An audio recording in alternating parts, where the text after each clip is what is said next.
Petroleum ഉൽപ്പന്നങ്ങളുടെ വില വർധനവിനെതിരെ സംസ്ഥാനത്ത് ജനരോക്ഷം ശക്തമാകുന്നു. പാലക്കാട് പട്ടാമ്പിയിൽ ജനകീയ പ്രക്ഷോഭവുമായി CPM രംഗത്ത്. റെയിൽവേ സ്റ്റേഷനിലേക്ക് പ്രതിഷേധ മാർച്ചും ധർണയും സംഘടിപ്പിച്ചു. പെട്രോളിയം ഉൽപ്പന്നങ്ങളുടെ വില വർധനവിനെതിരെ സംസ്ഥാനത്ത് ജനരോഷം ശക്തമാകുന്നു. പാലക്കാട് പട്ടാമ്പിയിൽ ജനകീയ പ്രക്ഷോഭവുമായി CPM രംഗത്ത്. റെയിൽവേ സ്റ്റേഷനിലേക്ക് പ്രതിഷേധ മാർച്ചും ധർണയും സംഘടിപ്പിച്ചു. മേലെ പട്ടാമ്പിയിൽ നിന്നും ആരംഭിച്ച മാർച്ച് പട്ടാമ്പി റെയിൽവേ സ്റ്റേഷൻ പരിസരത്ത് സമാപിച്ചു. തുടർന്ന് നടന്ന ധർണ CPM ജില്ലാ സെക്രട്ടേറിയറ്റ് അംഗം സുബൈദ ഇസ്ഹാഖ് ഉദ്ഘാടനം ചെയ്തു. CPM ജില്ലാ കമ്മിറ്റി അംഗം NP വിനയകുമാർ അധ്യക്ഷത വഹിച്ചു. CPM area secretary T Gopalakrishnan, TK Narayanadas, AV Suresh തുടങ്ങിയ നേതാക്കൾ പ്രസംഗിച്ചു.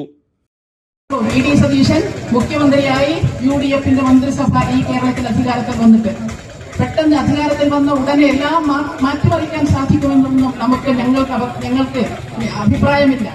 എന്നാൽ ലഭ്യമാവുന്ന സൗകര്യങ്ങളിൽ മാക്സിമം സംവിധാനങ്ങൾ ഉപയോഗിച്ചുകൊണ്ട് കേരളത്തിലെ ജനങ്ങളെ പ്രയാസപ്പെടുത്താതെ ഇത്തരത്തിലുള്ള പ്രശ്നങ്ങളിൽ ഇടപെടാൻ കഴിവും ഇടപെടാൻ പ്രാപ്തിയും ഈ കേരളം ഭരിക്കുന്ന ഭരണ സംവിധാനത്തിന് ഉണ്ടാവേണ്ടതുണ്ട്. പക്ഷെ അത് കാണുന്നില്ല എന്നാണ് നമ്മൾ കാണുന്നത്.